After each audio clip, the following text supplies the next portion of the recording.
আল্লাহর পয়গম্বর নবী রাহমাতুল লিল আলামিন তো জামানের সর্দার আমার আপনার নবীজির কাছে বন্ধ কোরআনের আয়াত নাযিল কইরা আমার আল্লাহ জানা দেয় ও হাবিব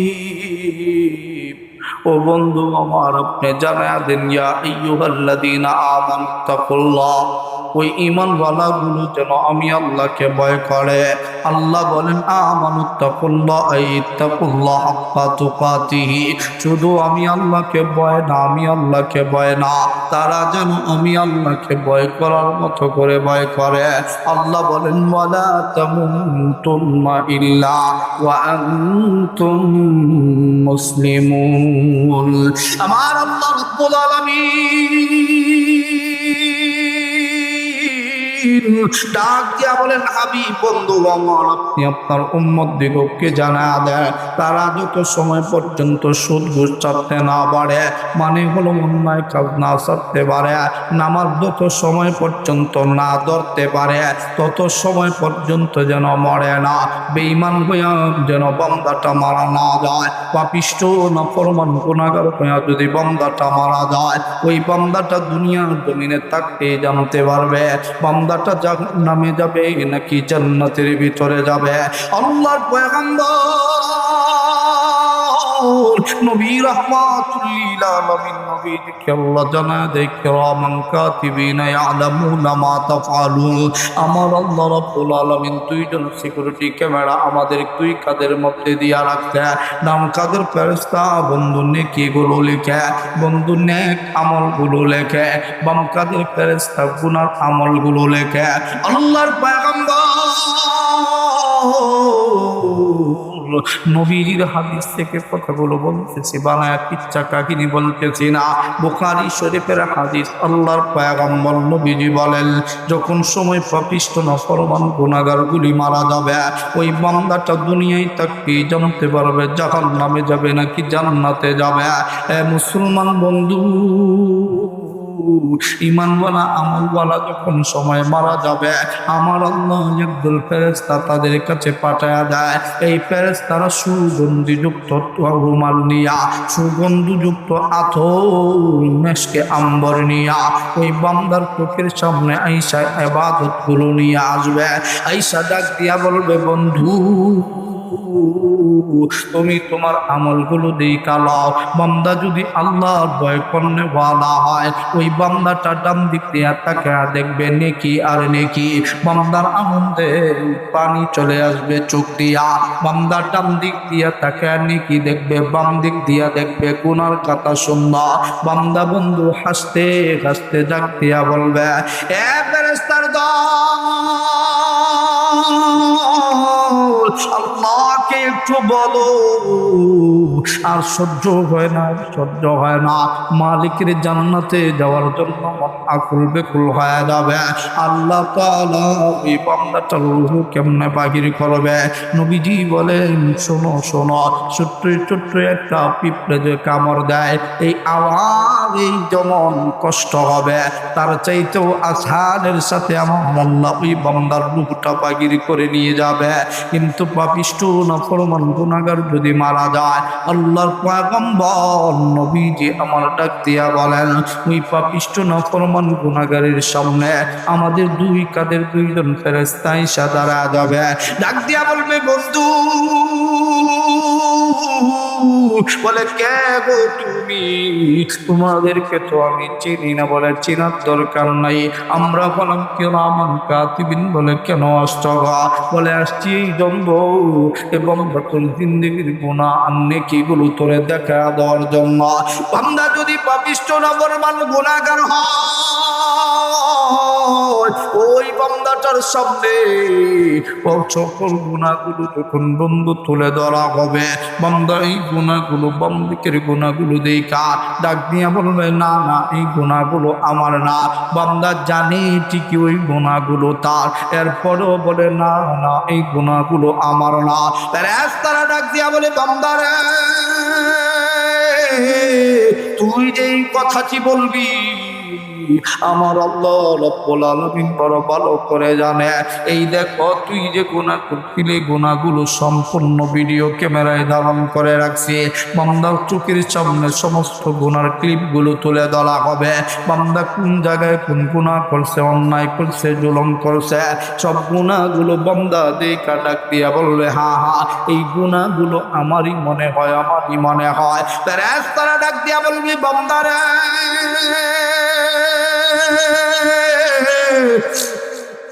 তোরই মনে হয়, এই কথাটি বলবি না রে বান্দা, এটা তোরই গুনাহ।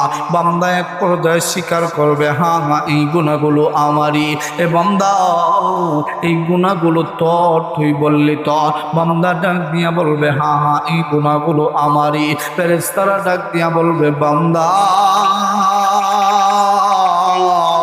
অল্প সময় পর মালাকুল মউত আযরাইল আইসা তুই বান্দার রূহটা বাহির করে নিয়ে যাবে। আর তোর কবরের মধ্যে যখন তোকে রাখা হবে, কবরের ভিতরে ৯৯টা সাপকে ঢুকায়া দেওয়া হবে। এই কবরের ভিতরে জাহান্নামের গর্ত বানায়া দেওয়া হবে। জাহান্নামের আগুন দাও দাও করে জ্বলতে থাকবে। বান্দাটা আতঙ্কে তরতর করে কাঁপতে থাকবে। ফেরেশতাদেরকে ডাক দিয়া বলবে, ফেরেশতার দল,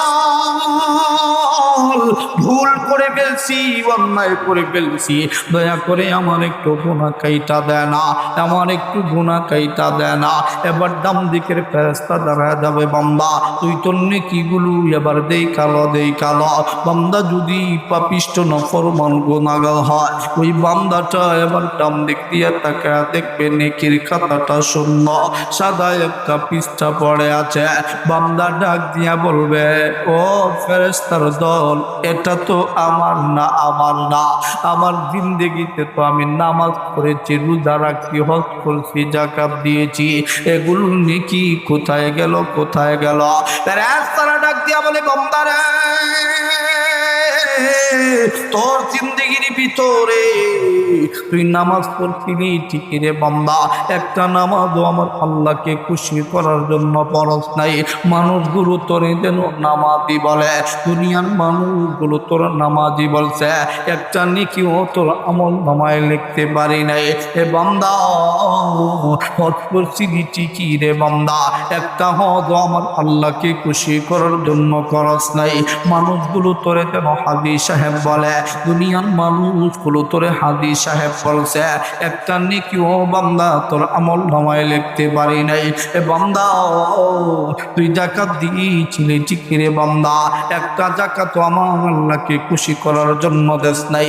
মানুষগুলো তোরে যেন বাহবা দেয়, মানুষগুলো দুনিয়ার জমিনে তোরে দানবীর বলেছে, একটা নেকিও তোর আমল নামায় লিখতে পারি নাই। এক এক করে সকল ব্যাখ্যাগুলো দিতে থাকবে। বান্দা এক পর্যায়ে তার হুঁশ ফিরে আসবে, সন্তানের কথা মনে পড়ে যাবে। সন্তানের কারণে সুদ খাইলাম, ঘুষ খাইলাম, সন্তানদেরকে ডাকতে শুরু করবে। নবীজি বলেন, শোনো শোনো, যখন সময় বন্ধুত্বের মুহূর্ত শুরু হয়ে যায়, ওই সময় থেকে আর বান্দার আওয়াজ পৃথিবীর মানুষ শুনতে পারে না।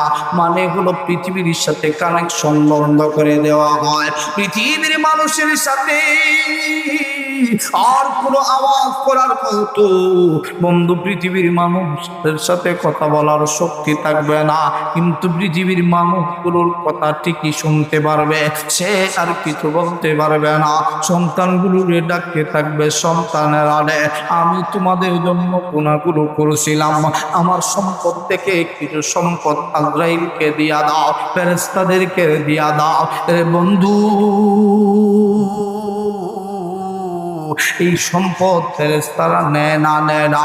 ফেরেশতাদেরকে ডাকতে বলে, ফেরেশতার দল, এই গুনার জন্য যদি জাহান্নামে আগুনে যাইতে হয়, সহ্য করতে পারবো না, দয়া করে আমার একটু গুনাহ কাইটা দেয় না, আমার একটু আমল নামায় নেকি লেখা দেয় না। ফেরেশতারা ডাক দিয়া বলে, বান্দারে এই দেখো খাতা, এই দেখো কলম, এই কলমের ভিতরে আর কোনো কালি নাই, আর এই খাতার ভিতরে লেখার মতো আর কোনো জায়গা নাই। তবে শোনো শোনো, অল্প সময় পর মালাকুল মউত আজরাইল আইসা তোমার রূহটা বাহির করে নিয়ে যাবে। ওই সময়ের কথা আমার আল্লাহ কোরআনে পাকে জানা দেয়। এ বন্ধু, ওই সময় আমার আল্লাহকে ডাক দিবে বান্দাটা, আল্লাহ। একবার ডাক দাও না, বলো না আল্লাহ। সবাই মিলে আরেকবার ডাক দাও না, বলো না আল্লাহ। আবারও হাত দুটো উঠাইয়া ইমানি আওয়াজে ডাক দাও না, বলো না আল্লাহ। আবার ডাক দাও না, বলো না আল্লাহ। ওই সময় বান্দা ডাক দিয়া বলবে, আল্লাহ,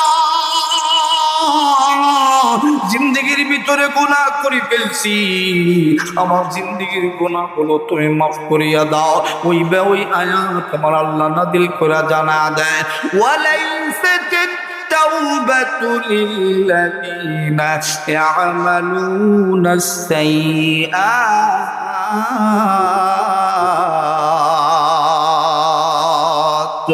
حتى إذا حضر أحدكم الموت ওই সময় বান্দা ডাক দিয়া বলবে, আল্লাহ, আর একবার সুযোগ দাও, আর জিন্দেগিতে কোনোদিন গুনাহ করব না। ও দয়ার আল্লাহ, আমার জিন্দেগির গুনাহগুলো মাফ করিয়া দাও। ফেরেশতাদেরকে ডাক দিয়া বলবে, ফেরেশতারা, এখন তো আল্লাহ পাকের কাছে তওবা করতেছি, নেকি লেখো না কেন? ফেরেশতারা ডাক দিয়া বলবে, বান্দারে,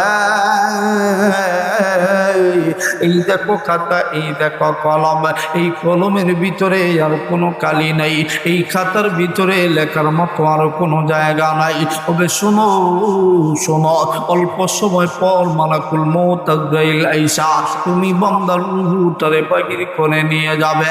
ওই পাপিষ্ঠ নাফরমান গুনাহগার এ বন্ধু, তার মরণ কেমনে হবে? আল্লাহর পয়গম্বর নবীজি আমার তাও বলে গিয়েছেন, আল্লাহর পয়গম্বর নবীজিকে আমার আল্লাহ জানা দেয়, হাবিব বন্ধু আমার, কোন দিন কোন মানুষটা কোন জায়গায় মারা যাবে আমি আল্লাহ রব্বুল আলামিন কাউকে জানাইয়া দেই নাই। বন্ধু, এই জন্যই আমার আল্লাহ ডাক দিয়া বলেন, ইল্লা ওয়া আনতুম মুসলিমুন, বান্দা তোমাকে মরতে যেতে হবে, আত্মসমর্পণ না করে মরিও না, গুনাহ না সাইরা মরিও না। ওই পাপিষ্ঠ নাফরমান গুনাহগারের মরণ কেমনে হবে শুইনা না। আল্লাহর পয়গম্বর আমার নবী ডাক দিয়া বলে, ওই পাপিষ্ঠ নাফরমান গুনাহগারের সামনে মালাইকা ফেরেশতা রূহ বাহির করনেওয়ালা ফেরেশতা আজরাইল কেমন করে আইসা হাজির হবে? ওই পাপিষ্ঠ নাফরমান গুনাহগারের সামনে আজরাইল কেমন করে হাজির হবে? আল্লাহর পয়গম্বর নবীজি বলেন, আজরাইল এত কালো হবে, তো কালো হবে।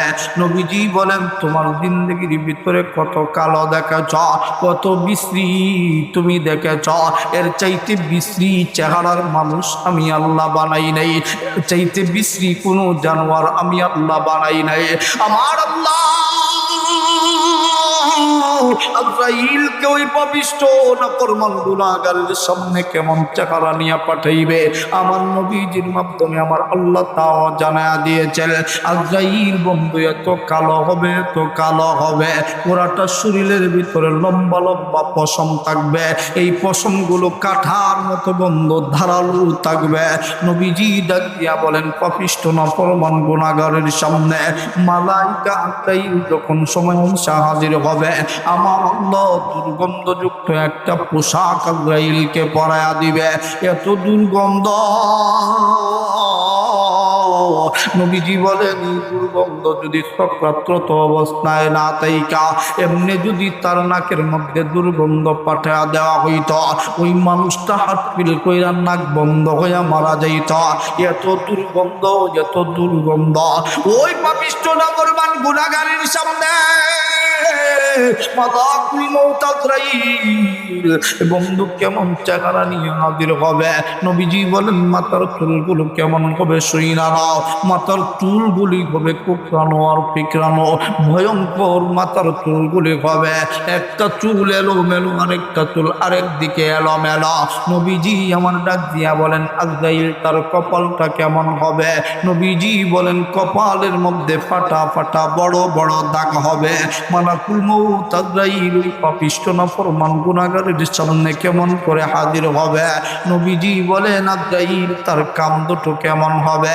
হাতির কানের মতো করে, খোলার মতো ভয়ঙ্কর দুটি কান হবে। মালাকুল মউত আজরাইল বন্ধু তার চক্ষুগুলো কেমন হবে?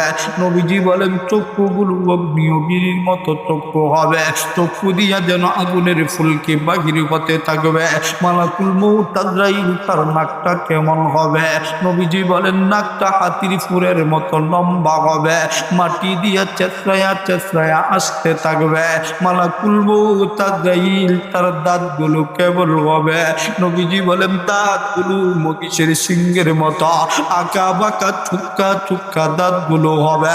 একটা দাঁত লম্বা হবে, আরেকটা দাঁত খাটো হবে।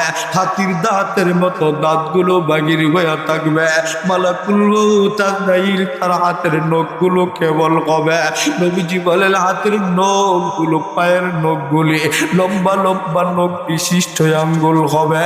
প্রত্যেকটা নখগুলো ইট পাত্রে চাইতে দাঁড়ালো হবে। মালাকুল মউত আজরাইল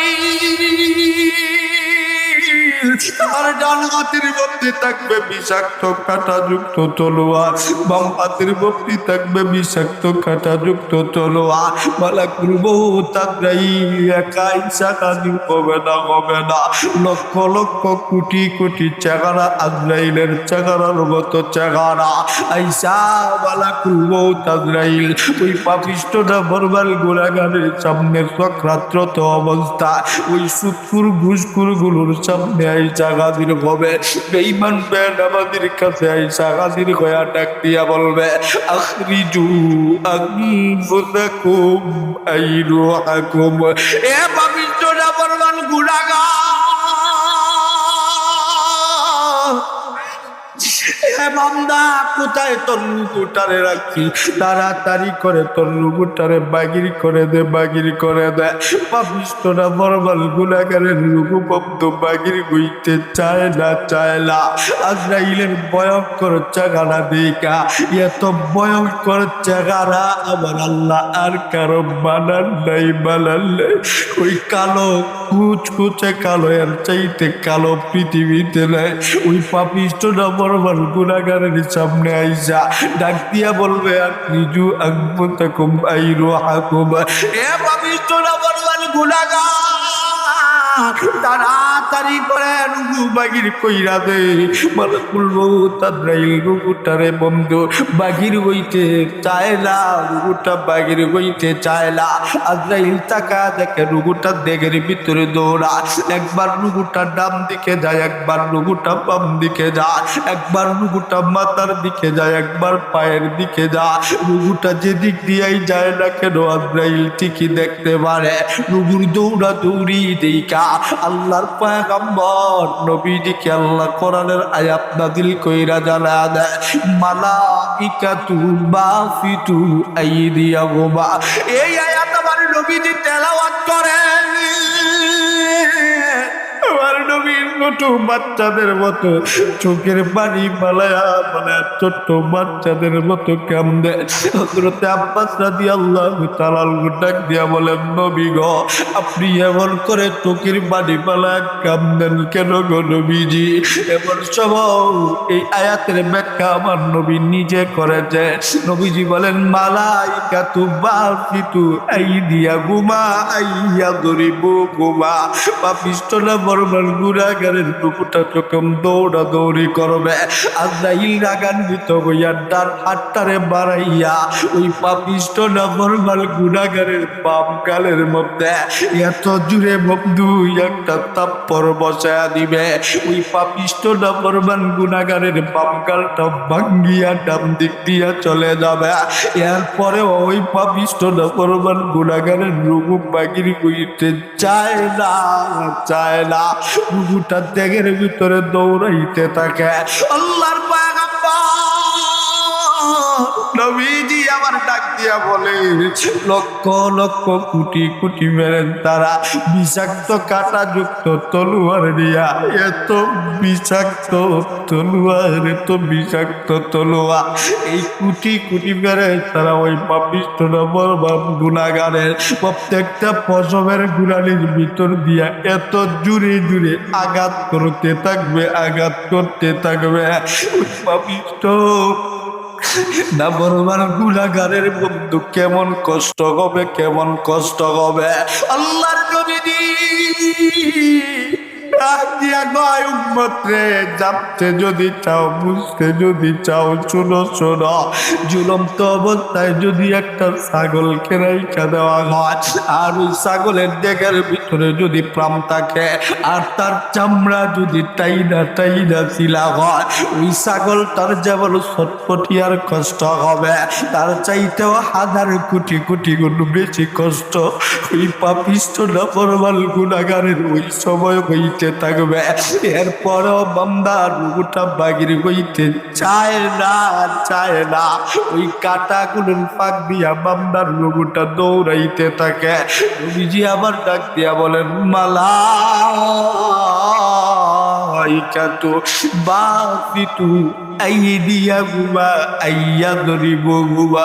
আল্লাহর রুগুর দৌড়া দৌড়ি দেইকা এবার বাম হাতটারে বাড়াইয়া ওই পাপিষ্ঠ নাফরমান গুনাহগারের ডান গালের মধ্যে আবার থাপ্পড় বসা দিবে। ডান গাল বাম গাল ভেঙে দ্বিখণ্ডিত হয়ে যাবে। রুগুটা দৌড়াইয়া দৌড়াইয়া নবীজি বলেন, পায়ের কনিষ্ঠ আঙ্গুলের নখের গুড়ালিতে রুগুটা দেয়া লোকায়া পড়ে।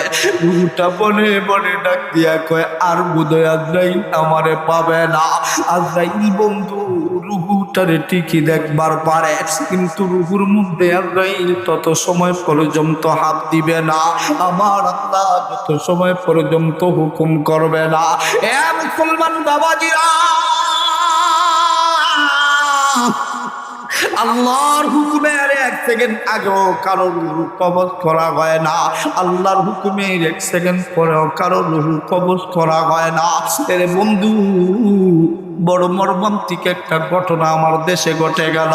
গত শুক্রবারে আমার আপনার এক ভাই উসমান শরীফ হাদি ভাই দুনিয়া থেকে বিদায় হয়ে গেল। যদিও বন্ধু কোনো মানুষ তাকে শুট করে মারছে, আমরা মনে করি বন্ধু সে মারছে, না না, আমার আল্লাহ হুকুম হয়েছে ওইভাবে মারছে। এর বন্ধু, তোমার আমার মরণ যেখানে লেখা, ওই জায়গার ভিতরে তোমার আমার মরণ হবে।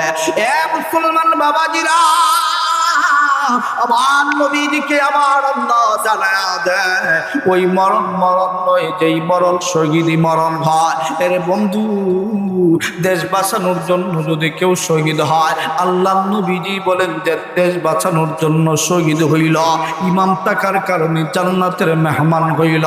কোরআন বাঁচানোর জন্য যদি কেউ শহীদ হইল, মরতে দেরি হইল, জান্নাতের মেহমান হয়ে গেল। এ মুসলমান বাবাজিরা, জিহাদের ময়দানে যদি কারো মরণ হয়, নবীজি বলেন যত বিশ্রী ভাবে যার যত মরণ হোক না কেন, এটা মরণ নয়, এটা মরণ নয়, মরণ নয়। এবং দুদিনের জন্য কোরআনের জন্য যদি জীবন দিতে হয়, উসমান হাদির মতো যদি দেশ বাঁচাবার জন্য জীবন দিতে হয়, জীবন দিতে রাজি কারা কারা? হাত উঠে একবার আমার আল্লাহকে ডাকতাও না, বলো না আল্লাহ। আবারও ডাকতাও না, বলো না আল্লাহ। এ মুসলমান বাবাজিরা, বান্দা যদি পাপিষ্ঠ নাফরমান গুনাহগার হয়, ওই বান্দাটা যখন সময় মারা যাবে, রুহুটা বন্ধু পায়ের কনিষ্ঠ আঙ্গুলের মধ্যে দৌড়ায়া চলে যাবে। রুহুটা মনে মনে বলবে, আর কেউ আমারে পাবে না, পাবে না। আল্লাহর পয়গম্বর নবীজি আমার ডাক দিয়া বলেন, আজরাইল বন্ধু অপেক্ষায় থাকে, অপেক্ষায় থাকে। আজরাইলকে আমার আল্লাহ কোন সময় হুকুম দিবে? এক পর্যায়ে আমার আল্লাহ ডাক দিয়া বলে, আজরাইল, পাপিষ্ঠ নাফরমান গুনাহগারের রুহুটা কবজ করে নিয়ে আসা। যত কষ্ট পারো তুমি কষ্ট দিয়া রুহুটা বাগির করে নিয়ে আসা। আসবিজু আনফুসাকুম আই রুহাকুম, মালাকুল মউত আজরাইল এ বন্ধু তার দেহ তার ভিন্ন রূপ বাগির করে দিবে, তার দেহের ভিতরে ভয়ঙ্কর রূপ বাগির করে দিয়া, দাঁতগুলো বাগির করে দিয়া, চোখগুলো আগুনের মতো বানাইয়া, মালাকুল মউত তাদের লম্বা লম্বা নখগুলো সামনের দিকে নিয়া ভয়ঙ্কর দাঁড়ালো, পাতের চাইতে দাঁড়ালো, তলোয়ারটারে সামনে নিয়ে দাঁড় করে ডাক দিয়া বলবে, আম পালাইতে পারবি না, পারবি না। সারা জীবন সুদ খাইলি, ঘুষ খাইলি, অল্প সময় পর তোর রুহু বাগির করে নিয়ে যাব। আল্লাহ ডাক দিয়া বলবে, রুহুটারে বাগির কর। নবীজি বলেন, আখরিজু আনফুসাকুম, লম্বা লম্বা নখ বিশিষ্ট আঙ্গুলগুলি ওই পাপিষ্ঠ নাফরমান গুনাহগারের পায়ের 10টা নখের গোড়ালির ভিতর দিয়া ঢুকাইয়া রুহুটারে নবীজি বলেন হাতের মধ্যে পেঁচাইয়া। আজরাইলের কত শক্তি বন্ধু, কত শক্তি। নবীজি বলেন তামা পৃথিবীটাকে যদি আজরাইলের ডান হাত অথবা বাম হাতের মধ্যে এনে দেওয়া হয়, এক আনা কয়েন হাতের মধ্যে যেমন লুকায়া রাখতে পারে, আজরাইল তামা পৃথিবীটার হাতের মধ্যে লুকায়া রাখতে পারে। মালাকুল মউত আজরাইল যখন নখগুলো ঢুকাইয়া রুহুটারে বন্ধু হাতের মধ্যে পেঁচাইয়া, নবীজি বলেন রুহুটার মধ্যে এত জোরে চিবানো শুরু করে দেয়। নবীজি বলেন রুহুর মধ্যে যখন চিবানো শুরু করে, আজরাইল যখন রুহুটার মধ্যে চিবানো শুরু করে, পায়ের আড্ডিগুলো মরমর মরমর করে ভাঙতে থাকে। রুহুটারে আজরাইল বন্ধু চিবাইয়া চিবাইয়া বন্ধু দুই হাঁটুর মধ্যে নিয়ে আসা হয়। নবীজি বলেন দুই হাঁটুর মধ্যে রুহুটাই না, দুই হাঁটুর মধ্যে আজরাইল এত জোরে চাপ মাইরা ধরে, হাঁটু ভেঙে টুকরো টুকরো হয়ে যায়। মালাকুল মউত আজরাইল রুহুটারে বন্ধু চিবাইয়া চিবাইয়া কবর পর্যন্ত নিয়ে আসে। নবীজি বলেন বাসিতু আইদিয়া হুয়া আইয়া দুরিবু হুয়া, দুইটা হাত আজরাইল দুই দিকে বাড়াইয়া কবরের মধ্যে এত জোরে থাপ্পড় বসায়া দেন। নবীজি বলেন কবরটা ভেঙে চুরে চূর্ণ বিচ্ছুন্ন হয়ে দেয়। মুসলমান বাবাদিরা, যেই মানুষের কবরের মধ্যে শক্তি থাকে না, ওই মানুষটার পৃথিবীর জমিনে একটা পয়সারও দাম থাকে না, দাম থাকে না।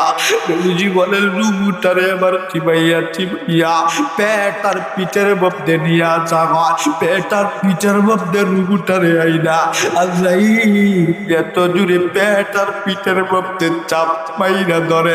দেখবেন বন্ধু কত মানুষ মারা যায় প্রস্রাব পায়খানার রাস্তা দিয়া, প্রস্রাব পায়খানা বাহির হয়ে যায়। জন্য আল্লাহর পয়গম্বর নবীজি আবার ডাক দিয়া কয় উম্মত রে, আমার উম্মতগুলো যখন মারা যাবে বিনা কুতলে আমার কোনো উম্মতরে কবরে দিস না। এই কবর ভালো জায়গা নয়, এই কবর বড় ভয়ঙ্কর একটা ঘর, সাথী নাই বাতি নাই। আমার উম্মতরে নাপাক বানায়া কবরে দিস না। আল্লাহর পয়গম্বর আমার নবী ডাক দিয়া বলে, পরিষ্কার পরিচ্ছন্ন পানি দিয়া, গরম পানি দিয়া ধুয়াইয়া আমার উম্মতরে কবরে দি। কারণ কার মরণ কেমনে হইবে পৃথিবীর কোন মানুষের জানা নাই। রুহুটারে আজরাইল পেট থেকে বন্ধু চিবাইয়া চিবাইয়া নবীজি বলে বুকের মধ্যখানে নিয়ে আসবে। বুকের মধ্যে রুহুটারে আইনা আজরাইল একটা থাপ্পড় বসা দিবে। নবীজি বলে দৌড়াইয়া রুহুটা গলার মধ্যে চলে যাবে। রুহুটা যখন গলার মধ্যে চলে যাবে, নবীজি বলে এত পানির পিপাসা লাগবে বান্দার জীবনে কোনদিন এত পানির পিপাসা বন্ধু লাগে নাই, লাগে না। মুসলমান বাবাজিরা, জীবনে কত কোটি কোটি গ্লাস পানি খাইছ, কোনদিন পানির পিপাসা লাগলে অল্প পানি খাইলেই কিনা দইলা যাইতো, পানির পিপাসা চইলা যাইতো। নবীজি বলেন ওই পাপিষ্ঠ নাফরমান গুনাহগারের আমার আল্লাহ এমন পানির পিপাসা লাগা দিবে, 7 সমুদ্র 13 নদীর পানিও পান করা দেওয়ার পরেও ওই পাপিষ্ঠ নাফরমান গুনাহগারের পানির পিপাসা মিটবে না। ওই পাপিষ্ঠ নাফরমান গুনাহগার, যে গুনাহগার গুলি বন্ধু গুনাহ করে মারা যাবে, নবীজি বলেন আখরিজু আনফুসাকুম। নবীজি এবার বলেন মাথার মধ্যে দিয়ে আজরাইল হাত ঢুকাইয়া লক্ষ কোটি কোটি তার আমার আল্লাহ মানুষের মাথার মধ্যে দিয়েছে। আল্লাহু আকবার। এই তারগুলো আমাদের সেন্স কাজ করে। একটা তার একটু ছোট ছোট তার, এই তার একটা তার আরেকটা তারের সাথে লাগে না। আল্লাহু আকবার। এই তারগুলোর ভিতর দিয়ে রুহুটারে চিবাইয়া চিবাইয়া নবীজি বলেন রুহুটা যখন বাহির করা হয় কেমন অবস্থা হয় তুমি জানো না। নবীজি বলেন শোনো, একটা গরু উট কাটলে তার দেহের যে একটা সিটায় রাখলে যে অবস্থা হয়, নবীজি বলেন কোনো মানুষের চামড়া যদি সরাইয়া দেওয়া হয় আর কোনো গুনাহগার হয়, নবীজি বলেন তার দেহের এই অবস্থা হয়। দেখবেন ভালো মানুষ মারা গেছে, একটু আগে কথা বলতেছিল নাক দিয়া রক্ত বাইরে, ঠিক কিনা? একটু আগে কথা বলতেছিল, দেখা যায় মরার একটু পরেই তার পায়খানা বাহির হয়, আসে না নাই? নবীজি বলেন সাবধান, এজন্য গুনাহ করা যাবে না। গুনাহ করে যদি মারা যাও, নবীজি বলেন গুনাহের কারণে বান্দার অন্তরে একটা কালো মরিচার মতো একটা দাগ পড়ে। নবীজি বলেন এই দাগটা কত ভয়ঙ্কর তুমি জানো? একটু একটু করে ভাবতে ভাবতে এটা পছন্দ ধরে পেল। নাউযুবিল্লাহ ধরে বললেন না, রুহুটাকে আজরাইল চিবায়া চিবায়া নবীজি বলেন তার পুরা দেহের রুহুটাকে বাম দিকে, বুকের বাম দিকে এনে একত্রিত করে আখরিজু আনফুসাকুম আই রুহাকুম। নবীজি বলেন তার ডান হাতের বড় তলোয়ারটা বুকের ভিতর দিয়া ঢুকাইয়া নবীজি বলেন রুহুটার হাতের মধ্যে পেঁচাইয়া পুরা দেহের রুহু একত্রিত করে আজরাইল তার সমস্ত শক্তি দিয়া এত জোরে টান দেয়।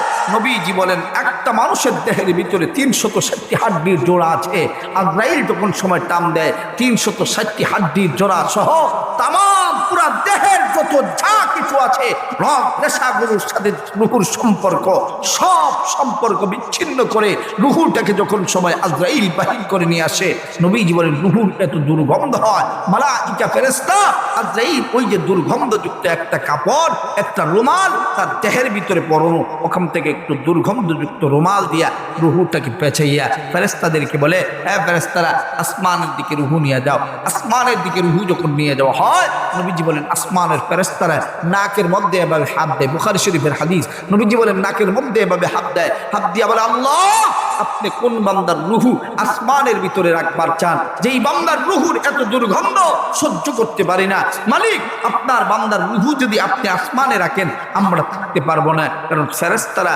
দুর্গন্ধযুক্ত জায়গায় থাকে না, এজন্য বাড়িঘর পরিষ্কার রাখা দরকার আছে না নাই? আরো জোরে বলেন। আমি আলোচনা করলে আরো আপনারা আলোচনা শুনবেন এটা আমি জানি, তবে আমাকে আর আলোচনা লম্বা করাইয়া আপনারাও কষ্ট দেওয়ার দরকার নেই, আমিও আপনাদের বয়ান শুনাইয়া ওয়াজ শুনাইয়া কষ্ট দেওয়ার দরকার নেই। কি বলেন? এত আর কোনোদিন আসলে আলোচনা মন ভরে শোনাবো, এটা মসজিদের মাহফিল। আমাকে আমার রায়হান ভাই বলেছেন ভাই আপনি যদি একটু বলেন, ওনারা আগামী বছর মাহফিল আমরা আবারও করবো ইনশাআল্লাহ। এই মাহফিল হতে গেলে মাহফিলের জন্য কিছু খরচপাতি দরকার আছে না নাই? আরো জোরে বলেন আছে না নাই? এই মাহফিল কর্তৃপক্ষ হয়তো এই বাড়িটার বাড়ি, এটা বাড়ি না যেহেতু বাউন্ডারির ভিতরে বোঝা তো যায় বাড়ি, এই বাড়ির মালিক আছে নি কেন? ও তারা সব